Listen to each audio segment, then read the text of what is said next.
청와대 영빈관이 정말 뜨겁게 달아올랐습니다. 이재명 대통령이 민주당 의원들과 함께한 오찬 자리에서 웃음과 환호성이 쏟아졌다고 하는데요.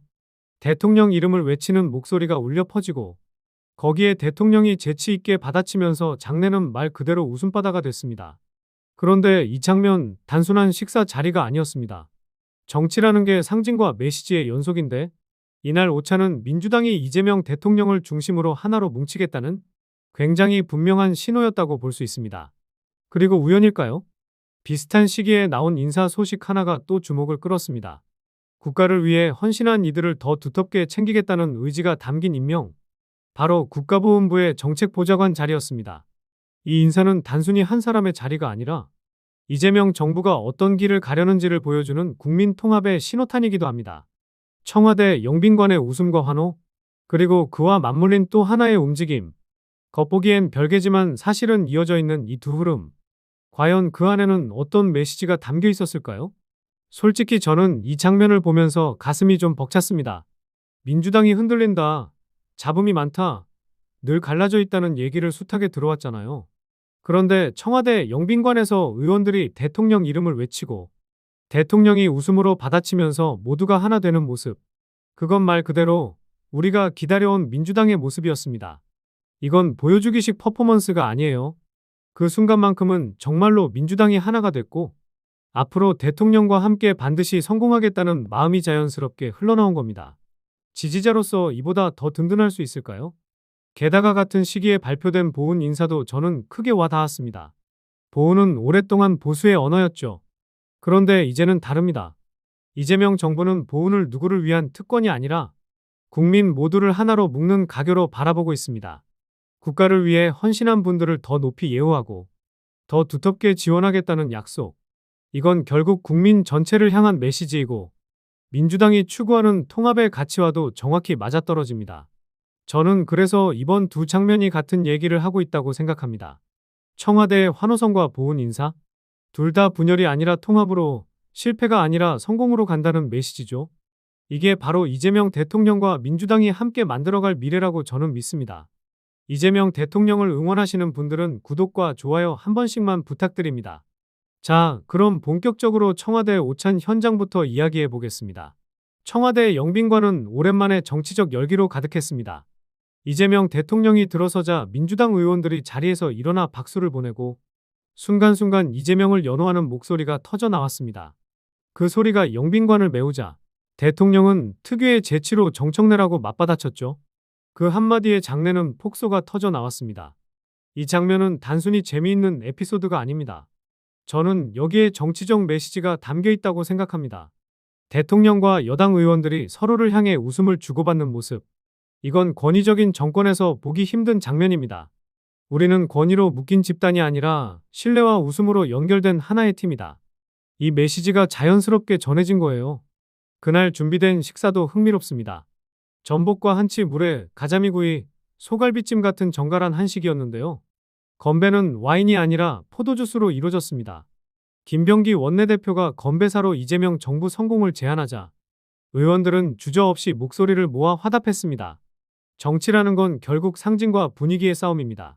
이날 오찬은 단순히 밥을 나누는 자리가 아니라 우리는 하나로 뭉쳤다는 민주당의 결속을 보여주는 정치적 무대였다고 할 수 있습니다. 오찬 자리에서 가장 눈에 띈 건 단순한 식사 장면이 아니라 의원들의 발언이었습니다. 각 세대를 대표하는 의원들이 차례로 마이크를 잡았는데 그 안에는 민주당이 앞으로 어떤 길을 가겠다는 결심이 담겨 있었습니다. 먼저 최다선 의원인 박지원 의원이 입을 열었습니다. 박 의원은 대통령의 일본과 미국 순방을 외교의 백미라며 극찬했습니다. 그리고 트러블 메이커들이 대통령을 폄훼하지만 대통령은 정치를 살려달라는 당부를 덧붙였습니다. 이 말은 단순한 덕담이 아니었습니다. 야당과 보수 언론의 끊임없는 공격 속에서도 대통령이 중심을 잡고 정치 본연의 기능을 되살려 달라는 진심 어린 요구였습니다. 이어 30대를 대표한 전용기 의원은 분위기를 밝게 이끌었습니다. 대통령의 해외 순방 전용기는 제가 책임지겠다라며 자신의 이름을 빗댄 농담으로 웃음을 자아냈죠. 하지만 그 뒤에 성공한 대통령을 만들기 위해 최선을 다하겠다는 다짐을 남겼습니다. 젊은 세대의 의원다운 유머와 동시에 책임과 믿는 메시지가 함께 담겨 있었던 겁니다. 그리고 40대를 대표한 백승하 의원이 나섰습니다.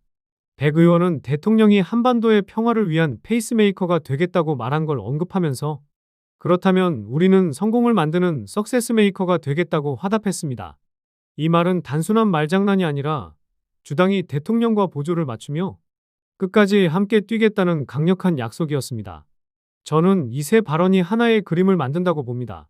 경험 많은 원로가 길을 잡아주고 젊은 세대가 활기를 불어넣으며 중견 세대가 전체를 묶는 구호를 던진 것. 이건 민주당 전체가 우리는 세대와 경험을 넘어 대통령과 함께 간다는 메시지를 국민 앞에 내놓은 겁니다. 청와대 오찬의 뜨거운 분위기와 거의 맞물려 나온 소식이 하나 있었습니다. 바로 최치현 전 청와대 행정관이 국가보훈부 장관정책보좌관으로 임명됐다는 발표였습니다. 겉으로 보기엔 단순한 인사 소식일 수 있습니다. 하지만 내용을 들여다보면 이건 굉장히 전략적인 의미를 담고 있습니다. 최치현 보좌관은 이미 문재인 정부 청와대에서 정무기획, 사회조정, 사회통합 업무를 맡았던 경험이 있고 국가보훈처에서도 장관정책보좌관으로 근무하며 보훈 의료 시스템을 체계화하는 작업을 이끌었던 인물입니다. 또 5.18 진상규명조사위원회와 군 사망사고 진상규명위원회 출범을 실무적으로 총괄하며 민주주의와 인권을 보훈의 영역으로 확장하는 데 기여한 인물이기도 합니다. 이제 다시 물어봅시다. 왜 하필 지금 청와대 오찬과 보훈 인사가 동시에 나왔을까요? 저는 그 답이 결속과 통합이라고 생각합니다. 정치적으로는 청와대에서 민주당 의원들이 보여준 환호와 결속, 정책적으로는 보훈 인사를 통해 드러난 통합의 의지. 두 가지는 전혀 다른 이야기 같지만 사실은 하나의 메시지를 말합니다. 이재명 정부는 흔들림 없이 나아간다. 그리고 국민 전체를 하나로 묶는다. 이건 단순한 구호가 아닙니다. 앞으로 검찰개혁, 민생개혁, 권력구조 개편 같은 거대한 과제를 추진하려면 당의 결속과 국민의 통합이라는 두 날개가 반드시 필요합니다. 이번 두 장면은 바로 그 날개를 단단히 준비하고 있다는 걸 보여준 겁니다. 결국 이번 청와대 오찬과 보훈 인사는 이재명 정부가 앞으로 무엇을 지향하는지를 분명히 보여준 사건이었습니다. 안에서의 결속, 밖을 향한 통합. 이 두 가지가 함께 움직일 때 비로소 개혁은 힘을 얻고 성공할 수 있습니다. 물론 그 길이 쉽지는 않을 겁니다. 여전히 발목을 잡으려는 세력도 있고 왜곡된 시선도 있겠죠. 하지만 이번 장면에서 확인된 건 민주당이 흔들림 없이 대통령과 함께 가겠다는 의지, 그리고 정부가 국민 전체를 하나로 묶으려는 의지였습니다. 저는 이것이야말로 지금 우리 정치가 가장 필요로 하는 메시지라고 생각합니다. 결속과 통합, 그 두 축이 제대로 맞물려 돌아갈 때 대한민국은 새로운 변화를 맞이할 수 있을 겁니다. 여러분은 어떻게 보셨나요? 청와대 영빈관에서 터져 나온 환호성과 국민 통합을 향한 인사 발표. 이 두 장면이 우리 사회에 던지는 의미는 무엇이라고 생각하십니까? 댓글로 여러분의 의견을 남겨주세요. 오늘 소식은 여기까지입니다. 앞으로 더 깜짝 놀랄 뉴스를 전달드릴 테니 구독과 좋아요 한 번씩만 부탁드립니다. 시청해 주셔서 감사합니다.